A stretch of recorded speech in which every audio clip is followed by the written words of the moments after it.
Commander Vexler of the Korathi Empire stood at the observation window of his warship, watching the small blue planet below. Earth, the humans called it. His 4 eyes blinked slowly as he reviewed the intelligence reports on his data pad. The Korathi had conquered 17 star systems in the past century.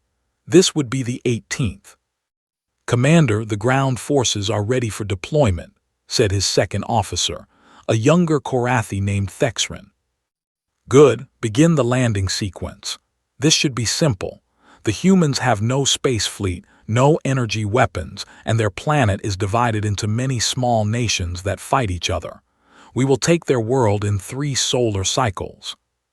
Thexrin made a gesture of agreement. "Our scientists say humans are weak creatures. They have soft skin, no natural armor, and they cannot even see in the dark. Their hearing is poor, and they require sleep for many hours each day." Vexler made a sound that was the Korathi version of a laugh. "They are prey animals that somehow learned to build cities. This conquest will bring great honor to our fleet with little effort." The Korathi landing ships descended through Earth's atmosphere that same day. They chose to land near a small human military base in a desert region. The humans called this place Nevada. Vexler wanted to test his soldiers against human warriors before moving to capture the larger population centers. The first battle lasted less than an hour. Human weapons could hurt Korathi soldiers, but the aliens had better armor and faster reflexes. The human base fell quickly. Vexler ordered his soldiers to take prisoners for study. Among the captured humans was a female soldier named Sarah Chen. She was 32 years old and had served in the human military for 10 years. When the Korathi dragged her into their ship, she did not cry or beg. She stayed quiet and watched everything with careful eyes. The Korathi scientist, a thin creature named Melvok, was very interested in the human prisoners. He had studied many alien species before, but humans were unusual. "They are so fragile," Melvok said to Vexler as they observed the prisoners through a one-way window. "Their bones break easily. Their skin tears with little force. They have no venom, no claws, no natural weapons at all.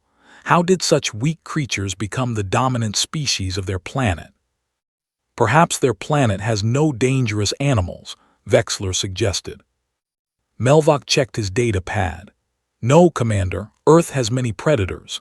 Large cats, bears, wolves, sharks, and thousands of venomous creatures. The humans should not have survived." "Yet they did. Perhaps they are smarter than they appear." "Perhaps. I wish to study them more closely. May I conduct experiments?" Vexler made a gesture of approval. "Do what you must. Just keep some alive. We may need to question them about their military defenses." The experiments began the next day. Melvok started with simple tests. He measured the human strength, speed, and reflexes. The results confirmed what they already knew. Humans were slower and weaker than Korathi soldiers. Their senses were poor. They tired quickly. But then Melvok noticed something strange. One of the human prisoners, a young male named Marcus, was being moved to a new cell when a power failure caused the security doors to malfunction. Marcus saw his chance and ran. 3 Korathi soldiers chased him through the ship's corridors. Melvok watched the chase on the security monitors with growing surprise. Marcus was running faster than any human should be able to run, based on the earlier tests. His reflexes were sharper. When a soldier grabbed his arm, Marcus broke free with strength that should have been impossible for his body size. The soldiers eventually caught Marcus and brought him down with a stun weapon, but Melvok was fascinated. He ran to examine the human immediately. "His body chemistry has changed," Melvok reported to Vexler an hour later. "His blood contains high levels of a hormone the humans call adrenaline. It seems to be a stress response." "What does this hormone do?" "Many things, Commander. It increases blood flow to muscles, making them stronger. It speeds up reflexes. It sharpens vision. It suppresses pain signals, allowing the human to ignore injuries that would normally disable them. Vexler's 4 eyes narrowed. Are you saying humans become stronger when they are stressed? Not just stressed, when they are afraid or angry or fighting for survival, their bodies produce this adrenaline and they become enhanced temporarily. For how long? Minutes, perhaps longer in extreme cases. There appear to be side effects afterward. The human called it a crash. They become very tired and weak once the adrenaline fades. Vexler considered this information. It was interesting but did not seem dangerous. A few minutes of enhanced ability followed by exhaustion, not a significant threat to trained Korathi warriors. Continue your studies, he told Melvok, but this changes nothing. We will proceed with the conquest. Sarah Chen watched the Korathi from her cell. She had learned much by watching and listening. The aliens were arrogant. They believed humans were weak animals. That arrogance made them careless. She had already found 3 weaknesses in the ship's security systems. The Korathi relied too much on their technology. They did not search prisoners carefully because they did not expect humans to be a real threat. Sarah still had a small knife hidden in her boot. It was not much, but it was something. The other prisoners looked to her for leadership. There were 12 humans in the cell block, 7 soldiers and 5 civilians who had been captured from the base. They were scared, but they were not broken. We need to wait for the right moment, Sarah whispered to them during what the Korathi called rest period. They underestimate us. That is their weakness. When the chance comes, we must be ready to act. A young soldier named James looked at her with doubt in his eyes. There are thousands of them and 12 of us. How can we possibly escape? Sarah gave him a small smile. You heard what that scientist said about adrenaline. They think it is a minor ability. They do not understand what we can do when our survival depends on it. Humans have fought tigers with bare hands. We have run through fire. We have survived things that should have killed us. These aliens have conquered weak species that gave up easily. They have never faced anything like us. Marcus, still recovering from his failed escape attempt, nodded slowly. She is right. When I ran, I felt like I could do anything. I was not afraid anymore. The pain in my arm where they grabbed me did not matter. I just acted. That is what we need, Sarah said. When the time comes, do not think, do not hesitate, just act. Our bodies will do the rest. The prisoners fell silent as a Korathi guard walked past their cell, but in each of their hearts a small flame of hope had been lit. They were not going to be victims. They were going to fight. 3 days passed on the Korathi ship. Melvok continued his experiments on the human prisoners, always searching for more information about the strange creatures from Earth. He had become almost obsessed with understanding them. Their history is filled with violence, he told Vexler during one of their meetings. They have fought each other constantly for thousands of years. Wars, battles, conflicts over land, resources, and ideas. They are never at peace. Primitive behavior, Vexler said. The Korathi stopped fighting among ourselves 10,000 years ago when we united under the Empire. Yes, but consider what this means, Commander. Humans have been fighting and surviving combat for their entire existence as a species. They have evolved for war. Each generation, the ones who could not fight died. The ones who survived passed on their abilities to their children. What is your point? Melvok pulled up data on his screen. I have been studying their adrenaline response more carefully. It is not just a simple hormone release. It is a complete combat transformation. When activated, it changes how their brains work. Fear becomes irrelevant. Pain is ignored. Their focus narrows to the threat and nothing else. We saw this with the prisoner who tried to escape. It did not help him, because he was alone and unarmed against 3 soldiers. But imagine, Commander, what would happen if many humans experienced this response at the same time? What if they were armed? What if they were organized? Vexler felt a small flicker of concern, but he pushed it away. You worry too much, scientist. We have superior technology, superior numbers, and superior training. A hormone cannot change the outcome of a war. Meanwhile, on the surface of Earth, the invasion was meeting unexpected resistance. The Korathi had landed in 12 locations around the planet. They expected the humans to surrender quickly, as other species had done. Instead, the humans fought. In every city, in every village, in every piece of land that the Korathi tried to take, there was resistance. Some humans used military weapons. Others used hunting rifles, kitchen knives, farming tools, and their bare hands. They set traps. They launched surprise attacks at night. They refused to give up. General Telrak, commanding the ground forces in the region humans called Europe, sent increasingly frustrated reports to Vexler's ship. "These creatures are insane," Telrak said through the communication screen. "We killed 50 of them yesterday, and 100 more appeared to take their place. They attack our patrols even when they know they cannot win. They die, but they keep coming." "Use heavier weapons," Vexler ordered. "Destroy their cities. Show them that resistance is useless." "We have tried, Commander. We bombed one of their cities called Warsaw. The survivors dug themselves out of the ruins and attacked us the same night. We killed thousands of them, and it only made the rest fight harder."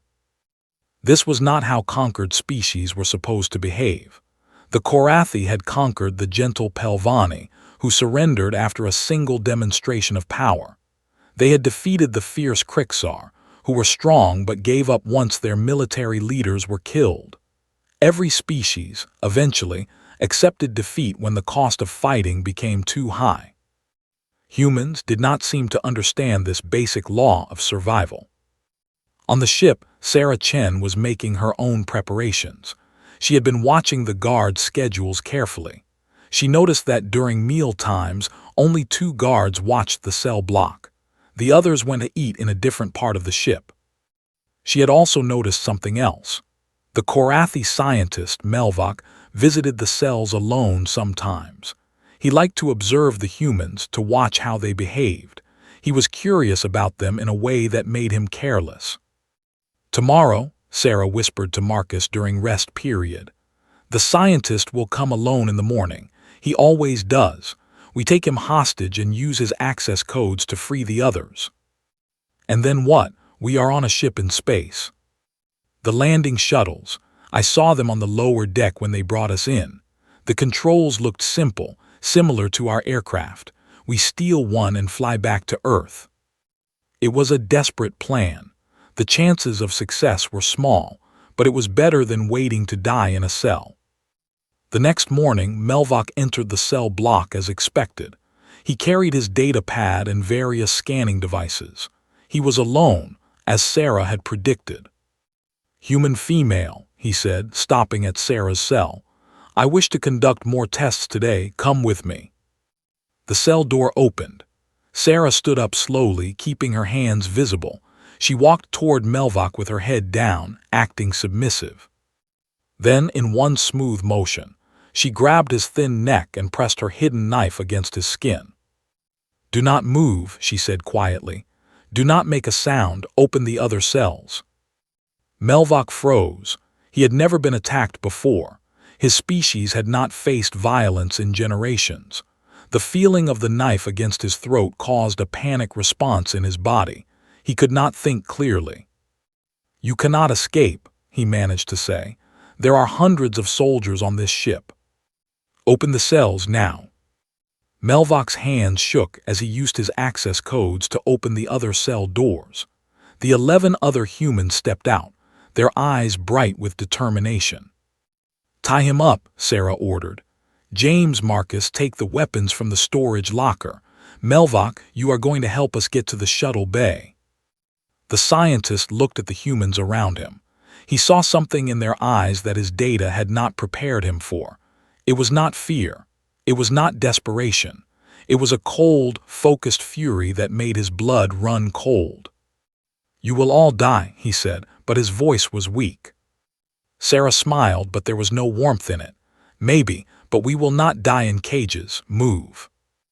The small group moved through the ship's corridors. Sarah used Melvok as a shield, keeping her knife at his throat. The other humans had taken Korathi stun weapons from the storage locker.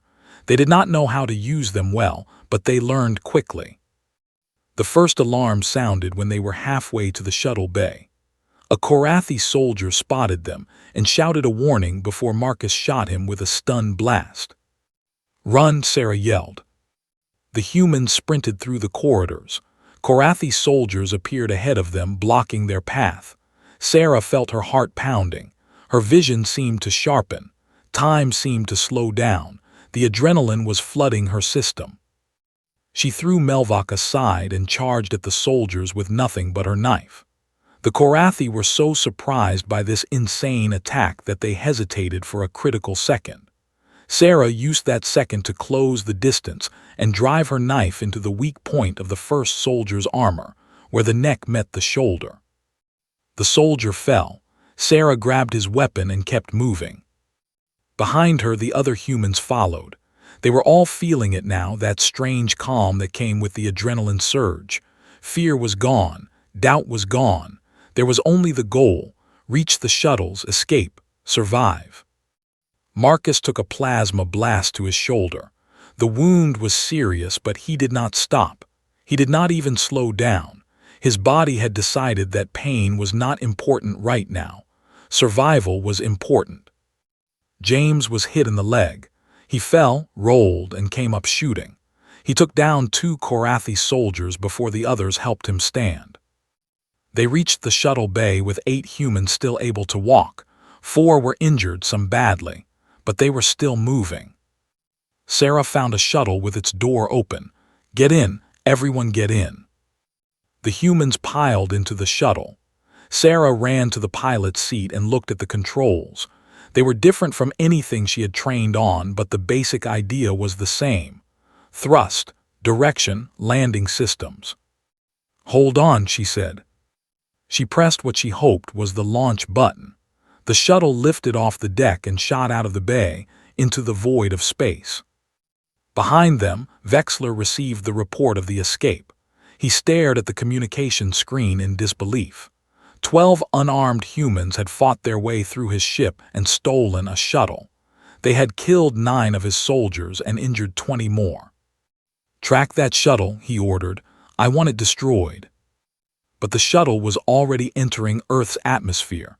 Sarah Chen was taking her people home. The shuttle crashed in a forest in what had been Canada. It was not a good landing, but everyone survived. Sarah pulled herself from the wreck and looked around at her small group. They were injured, exhausted, and alone in enemy-occupied territory. But they were free. "We need to move," she said. "The Korathi will send ships to search for us." Marcus held his wounded shoulder, his face pale from blood loss. "Where do we go? The whole planet is being invaded." "We find other survivors. We fight back. What other choice do we have?" They walked through the forest for 3 days. Sarah led them, using her military training to navigate and avoid Korathi patrols. They found water in streams and ate what they could find. It was not enough, but it kept them alive. On the 4th day, they found other humans. A resistance camp had been set up in an old underground bunker. 300 people lived there, a mix of soldiers, civilians, and refugees from the destroyed cities. They welcomed Sarah's group with surprise and hope.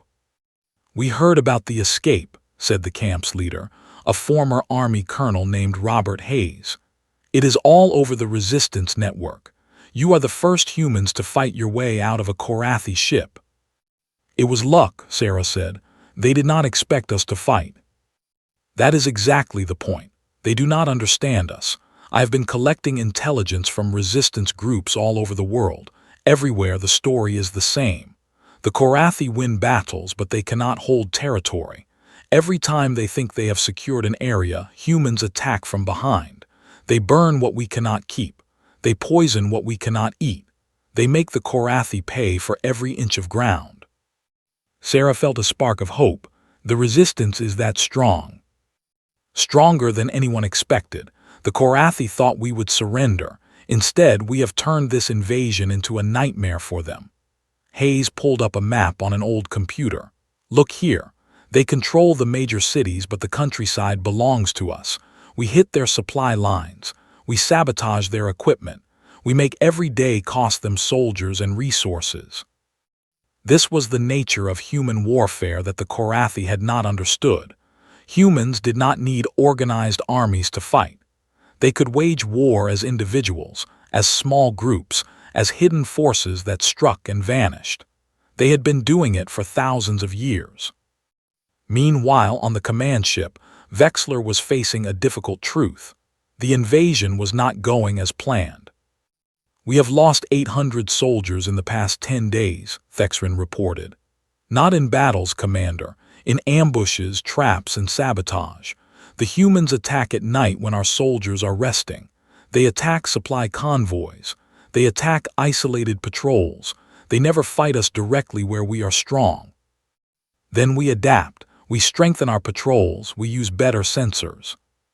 We have tried, Commander, but the planet is large and the humans can hide anywhere. For everyone we kill, 3 more appear. They are recruiting and training faster than we can eliminate them." Melvok, who had been rescued from the escaped prisoners, spoke up. "I believe I understand now what makes humans so dangerous. It is not the adrenaline alone. It is what the adrenaline enables." "Explain," Vexler said coldly.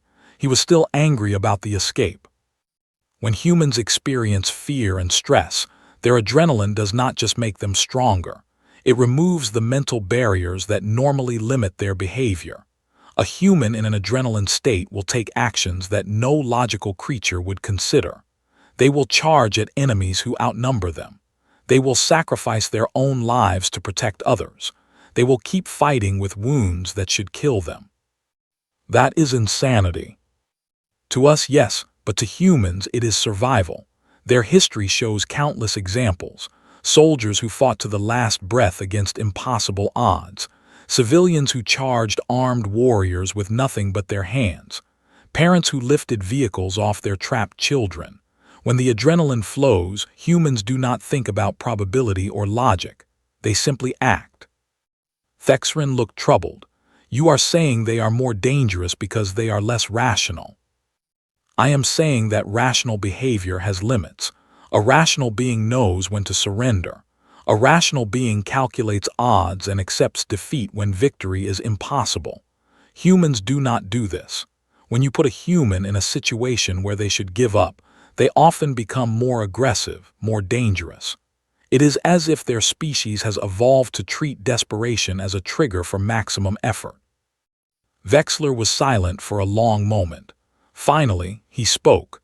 "Then we must break their spirit before their adrenaline can activate. We must make surrender seem like the better option." "How, Commander?" "We will target their families, their children. We will show them that resistance brings only suffering. Every attack they launch, we will destroy a human settlement in response. Let them see the cost of their stubbornness." It was a strategy that had worked before with other species. Make the price of resistance too high. Eventually, even the bravest will choose to protect their loved ones. But Vexler did not understand humans. The first retribution attack happened in South America. A resistance group had destroyed a Korathi ammunition depot. In response, the Korathi bombed a nearby town, killing thousands of civilians. The response from the human population was not surrender, it was rage. Recruitment for the resistance tripled. Humans who had been hiding, hopping to survive the occupation, now picked up weapons and joined the fight. They were not thinking about winning. They were thinking about revenge. Sarah Chen heard about the attack on her resistance camp's radio. The room fell silent as the report came in. Thousands dead, children among them, an entire community destroyed. One of the younger soldiers, a woman named Maria, began to cry. Others looked down at their hands, their faces showing grief and anger in equal measure. "This is what they think will break us," Colonel Hayes said quietly. "This is their strategy." Sarah stood up. "It will not work. It has never worked. When have humans ever surrendered because of atrocities? Did the British surrender when London burned? Did the Russians give up when millions died? Did our ancestors surrender when facing extinction? They make us angry, Marcus said. His shoulder was healing but slowly. They kill our families and expect us to be afraid, but we are not afraid. We are angry. Exactly, Sarah said. And that anger will flood our bodies with adrenaline every time we face them. They have made themselves the target of every human instinct for survival and revenge. They have turned this war into something personal. The resistance changed after that day. Before, they had been fighting to survive. Now they were fighting to win. The attacks became bolder, more coordinated. Resistance groups across the world began sharing information, working together. A human who lost family to the Korathi became a volunteer for the most dangerous missions. They had nothing left to lose. 3 months into the invasion, the Korathi controlled only 15% of Earth's landmass. Their losses were mounting. Supplies were running low because human attacks had disrupted their logistics. Soldiers were afraid to patrol alone. Some refused to leave their fortified bases. Vexler sent increasingly desperate messages to the Korathi homeworld, requesting reinforcements. But the Empire was confused. This should have been a simple conquest. Why were so many resources needed for one small planet? On Earth, the humans were preparing for something bigger. The Resistance had captured Korathi weapons, vehicles, and technology. They had learned how to use them. They had learned the aliens' weaknesses. Their armor is strongest at the front, Sarah explained during a training session. But their sides and backs are vulnerable. Their eyes are sensitive to bright light. Their reflexes are faster than ours, but they panic when surprised. They are not used to being the prey. "When do we strike?" asked a young fighter named Daniel. "Soon. We are gathering forces from every continent. The largest coordinated attack in human history. We will hit every major Korathi base at the same time. No warning, no mercy." Sarah looked at the faces around her. They were tired, hungry, and scarred by war. But in their eyes, she saw something that no alien had ever understood: the human will to fight, to survive, to never surrender.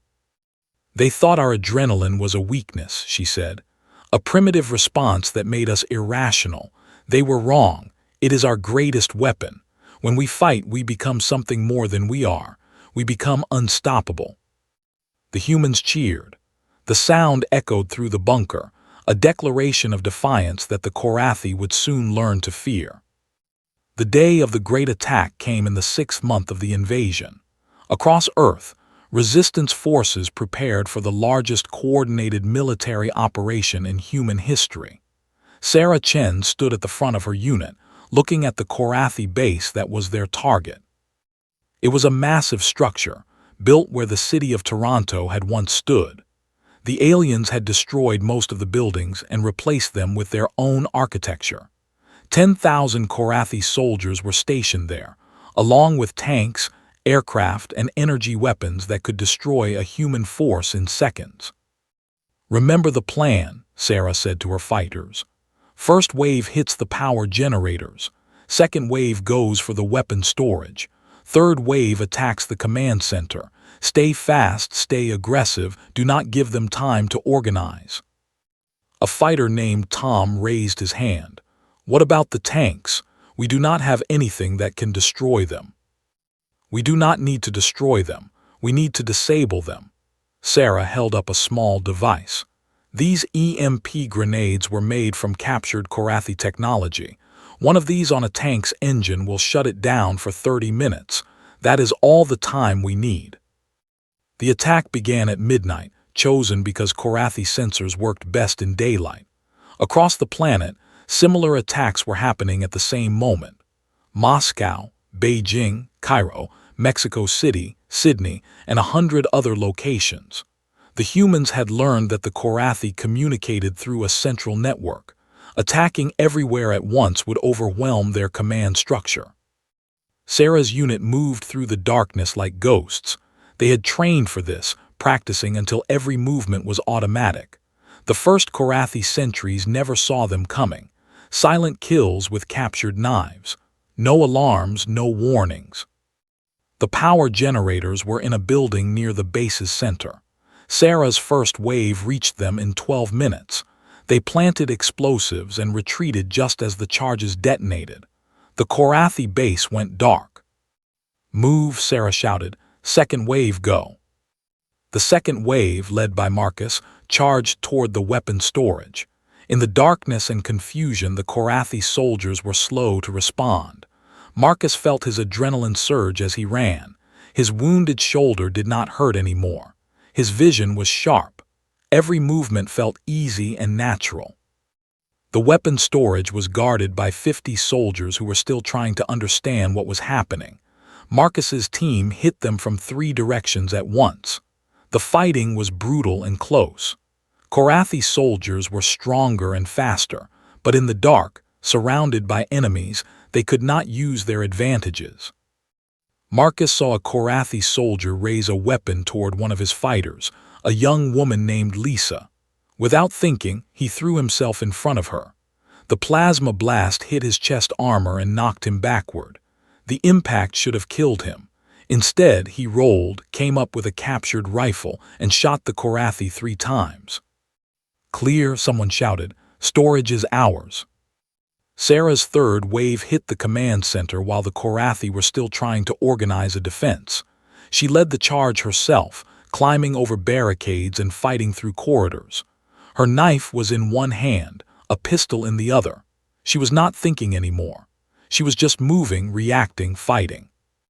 The Korathi commander of the base, a general named Kethver, tried to rally his troops, but they were scattered, confused, and afraid. The humans were everywhere, appearing from shadows, attacking with a fury that seemed almost supernatural. Kethver saw Sarah coming and raised his weapon. She was too close. His shot went wide. Her knife did not. When the base fell, 143 humans had died. But 3,000 Korathi soldiers were dead or captured, and their weapons and supplies now belonged to the resistance. Similar victories were happening across the planet. Not everywhere, of course. Some attacks failed, some bases held, but enough succeeded that the Korathi military structure on Earth was broken in a single night. On his command ship, Vexler received the reports with growing horror.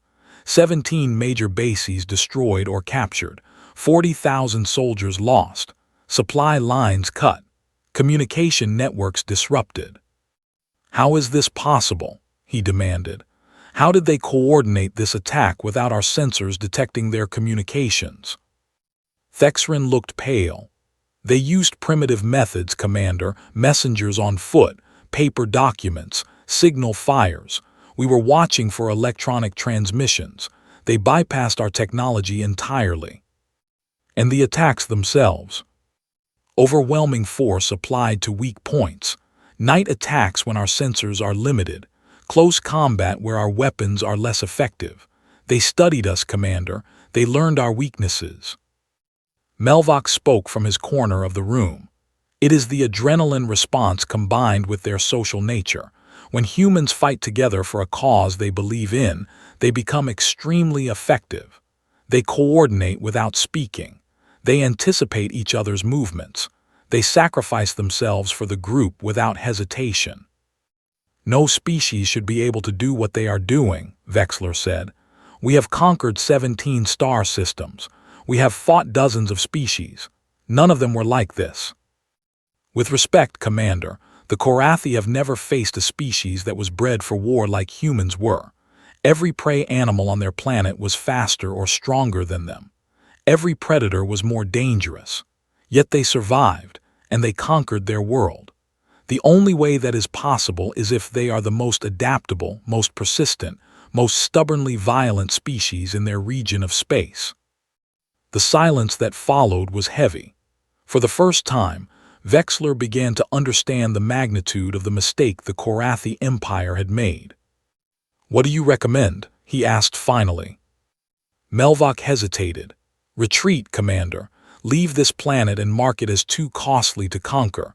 warned the Empire to never return. Vexler's pride rebelled against this suggestion. The Korathi did not retreat. The Korathi did not fail. But as he looked at the reports of dead soldiers and lost bases, he realized that his pride might cost his species dearly. "Begin withdrawal procedures," he ordered. "We will regroup in orbit and reassess." The Korathi began pulling back from Earth. It should have been a simple tactical retreat, but the humans did not let them go easily. Resistance forces harassed every withdrawal. Retreating Korathi columns were ambushed. Landing sites were attacked as ships tried to evacuate soldiers. Sarah Chen led her unit in pursuit of a retreating Korathi force. They caught them at a river crossing, where the aliens were waiting for shuttle pickup. "They are running," Daniel said with satisfaction. "They are actually running from us." "Do not celebrate yet," Sarah warned. "Wounded animals are dangerous. Stay focused." They attacked the Korathi at the river. It was a fierce fight, but the humans had momentum and the Korathi were demoralized. By the time the shuttles arrived, half the alien soldiers were dead. As the shuttles lifted off, Sarah stood on the riverbank and watched them go. She was exhausted, bleeding from a dozen small wounds and hungry, but she was alive, and humanity was winning. "What now?" Marcus asked, coming to stand beside her. His chest armor was blackened from the plasma blast he had taken, but he was walking and talking. "Now we take back our cities," Sarah said. "Then we make sure they never come back." In orbit, Vexler watched the withdrawal with shame burning in his heart. The Korathi had never been defeated like this, never been driven from a planet by a species they had dismissed as primitive and weak. He thought about the humans he had captured, about Sarah Chen and her cold fury. He thought about the reports of impossible courage and irrational violence. He thought about what Melvok had said about the adrenaline response. "We made a terrible mistake," he said to no one in particular. Thexrin nodded. "Yes, Commander, we did." The Korathi fleet began charging its engines for the journey home, but they all knew that this was not over. Humanity had been awakened, and the galaxy would never be the same. 1 year after the invasion began, Earth was free. The last Korathi soldiers had withdrawn or been captured. Cities were in ruins, millions were dead, but humanity had survived. More than survived. They had won. Sarah Chen stood in a field where a Korathi base had once stood. The aliens' buildings had been torn down, and the land was returning to nature. Grass was growing where weapons had once been stored. Birds were singing where soldiers had once patrolled. "Hard to believe it is really over," Marcus said, standing beside her. His shoulder had healed, though it still ached in cold weather. "Is it over?" Sarah asked. "They know about us now. Out there somewhere the Korathi are telling other species about the crazy humans who would not surrender. Who knows what comes next?" Marcus smiled. "Let them come, we will be ready." The human governments had begun rebuilding, but they had also begun preparing. The captured Korathi technology was being studied and adapted. Weapons, ships, energy systems. Humanity was learning rapidly. "We need to build a space fleet," General Hayes said during a global conference that Sarah attended.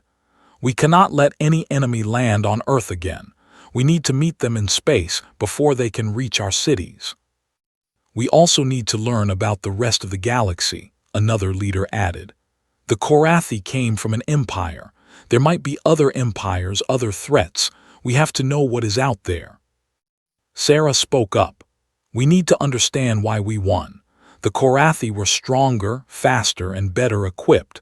They should have beaten us easily, but they did not understand human nature. We need to understand ourselves if we are going to survive in a galaxy full of aliens." This led to the creation of the Human Studies Institute, a research center dedicated to understanding what made humans unique. Scientists studied the adrenaline response in detail. They discovered that it was just one part of a complex system that allowed humans to perform beyond their normal limits. Humans have multiple emergency response systems, the chief scientist reported. Adrenaline is the most famous, but there is also the cortisol response, the endorphin system, and something we are calling the hysterical strength phenomenon. Under extreme stress, humans can lift objects 10 times heavier than normal. They can run faster, fight harder, and ignore injuries that would kill other species. Why, someone asked, why are we like this? Evolution. Earth is a dangerous planet. Our ancestors had to outrun predators, fight enemies, and survive disasters. The ones who could access these emergency abilities lived long enough to have children. The ones who could not died. Over millions of years, we became the most adaptable survival machines on the planet. This information was shared with the public. People began to understand their own biology in new ways. Training programs were developed to help humans access their emergency abilities when needed, without the danger of burnout or injury. The first human starships were launched 3 years after the invasion. They were small, simple vessels, based on Korathi designs but modified to suit human needs. Their mission was exploration and preparation. Sarah Chen commanded the first mission to leave the solar system. Her crew was small, just 20 humans, but they were the best trained and most determined people on Earth. Remember, Sarah told her crew as they prepared to activate the faster-than-light drive, we are not just explorers, we are ambassadors. The galaxy will judge humanity by what we do out here. The drive activated, and the stars outside the ship stretched into lines of light. In seconds, they had traveled farther than any human in history. Their first contact with an alien species came 6 months later. They found a planet called Velkar, home to a peaceful species called the Velkari. The Velkari were terrified when they saw the human ship. Korathi, they screamed, hiding in their homes. The Korathi have come to take us.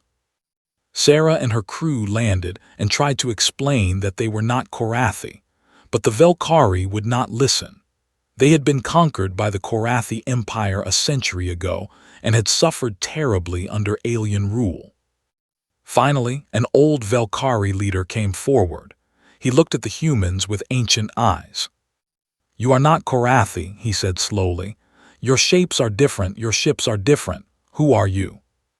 "We are humans from a planet called Earth. The Korathi tried to conquer us too. We fought back, we won." The old leader stared at Sarah. "You defeated the Korathi. That is impossible. No one defeats the Korathi. They are too strong, too many, too cruel." "We know, but we did not stop fighting. We could not stop fighting. It is in our nature." Word spread across the galaxy about the strange species that had driven the Korathi from their world. Some species were skeptical, some were hopeful, some were afraid, but everyone was curious. The Korathi Empire received the news with alarm. Their invasion of Earth had been a disaster, but they had not expected the humans to become a spacefaring species so quickly. They sent warnings to their allies. "Avoid the humans," the warning said. "They are irrational, violent, and unpredictable. They feel no fear. They feel no pain. They fight until death and beyond. Do not engage them. Do not provoke them. Do not give them any reason to consider you an enemy." Melvok, the scientist who had studied the human prisoners, read this warning with a feeling of grim satisfaction. He had told them. He had warned them. But they had not listened. Now the galaxy was learning what he had discovered in those cells, watching humans transform from frightened prisoners into unstoppable warriors. Adrenaline was not just a hormone. It was a key that unlocked something ancient and terrible in the human spirit. 10 years after the invasion, humanity had become a major power in the galaxy. Their fleet was still small compared to the older empires, but no one wanted to fight them. The stories had spread too far. The legends had grown too large. Humans who did not know fear. Humans who could not feel pain. Humans who fought with the strength of 10 and the fury of 100. Humans who refused to surrender, refused to give up, refused to die. Some of the stories were exaggerated. Some were true. It did not matter.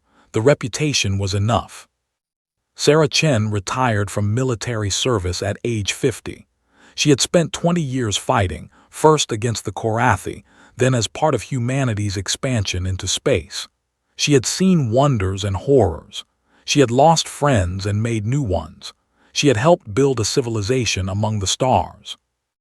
On her last day in uniform, she gave a speech to the next generation of human explorers. "When I was captured by the Korathi," she said, "a scientist studied us like we were animals. He measured our strength and speed and reflexes. He thought he understood us, but he did not understand the most important thing." She paused, looking at the young faces before her. When everything seems lost, when the odds are impossible, when any rational being would give up, something happens inside us. Our bodies flood with chemicals that make us faster, stronger, and braver. We stop thinking and start acting. We become, for a few minutes, the warriors that our ancestors needed to be to survive a world full of predators. The Korathi thought this was a weakness. They thought it made us irrational and easy to defeat. But they were wrong. Our ability to become more than ourselves when we face death is the greatest gift evolution ever gave us. It is why we survived on Earth. It is why we survived the invasion. It is why we will survive whatever the galaxy throws at us next. She smiled at the young explorers. "Go out there, find new worlds, meet new species. And remember, no matter how alien they are, no matter how powerful they seem, you have something they do not. You have the fire inside, the ability to face the impossible and refuse to surrender. That is what makes us human, and that is what will make humanity great." The young explorers cheered. Outside, a fleet of human ships waited to carry them to the stars. Inside each of them, millions of years of evolution waited to be awakened when the moment demanded it. The Korathi had discovered adrenaline. They had thought it was a simple chemical response.